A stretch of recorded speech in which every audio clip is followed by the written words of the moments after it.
मित्रों, सनातन धर्म में श्राद्ध का विशेष महत्व माना गया है।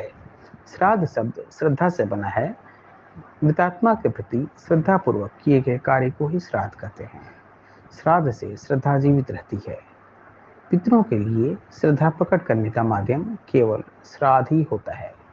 यह हमारी संस्कृति की महानता है कि तर्पण के द्वारा उनके जीवन का उत्थान होगा, वहीं शांति मिलेगी।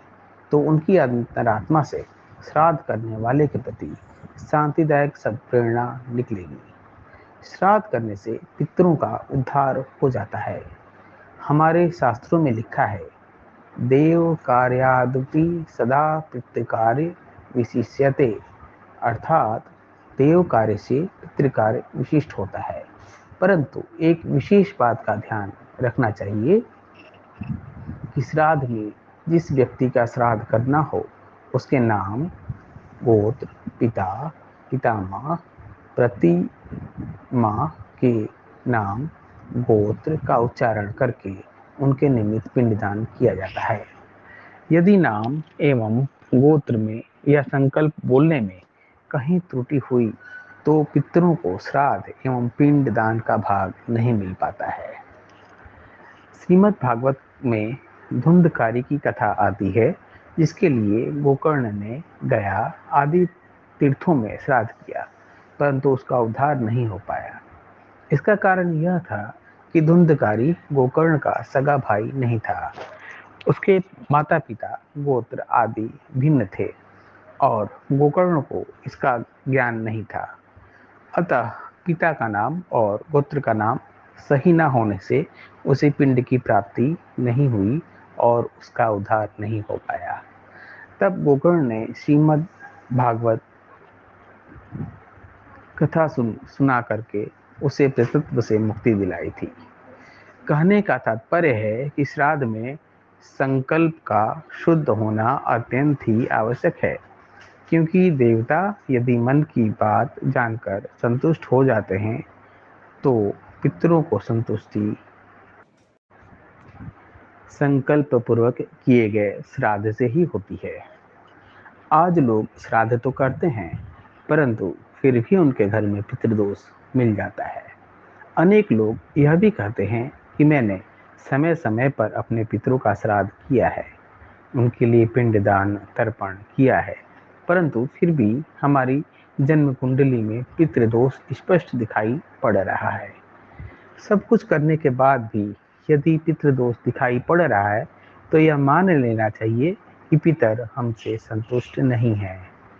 आज इन कारणों पर आइए विचार करते हैं तो हम ऐसा पाएंगे कि आज अधिकतर लोगों को अपने गोत्र का ही पता नहीं है।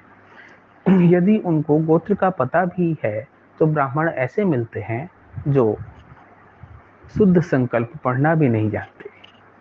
यजमान भी किसी प्रकार अपना काम निकालना चाहता है और ब्राह्मण भी आज दक्षिणा के लिए यजमान का कार्य जल्दबाजी में बिना कार्य विशेष के ज्ञान के संपन्न करवा रहे हैं।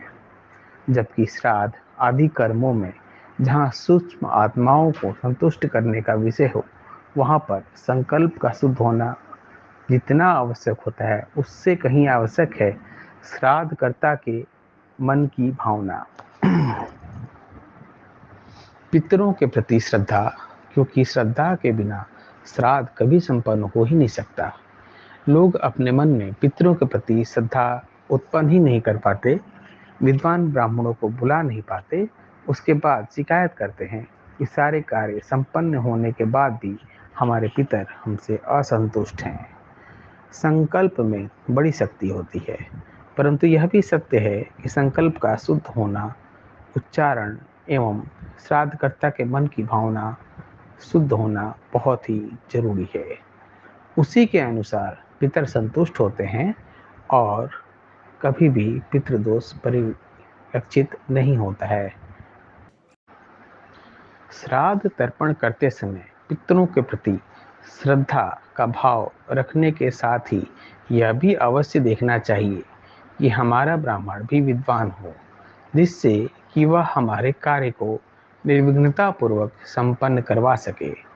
और उस कार्य का यथोचित लाभ हमको मिल सके। ऐसा तभी होगा जब आपका ब्राह्मण विद्वान हो, उसे सभी चीज़ों की जानकारी हो, पिंडदान में क्या-क्या चीज़ें आवश्यक होती हैं, क्या चीज़ें वर्जित होती हैं, किस समय क्या करना चाहिए, ये सभी जानकारी ब्राह्मण को होनी चाहिए। तभी वह आपका कार्य निर्विघ्नतापूर्वक संपन्न करवा सकेगा और तभी श्राद्ध तर्पण करके आप अपने पितृजनों की कृपा प्राप्त कर पाएँगे। मित्रों, आपको ये जानकारी कैसी लगी? यह जानकारी आपको अच्छी लगी हो तो चैनल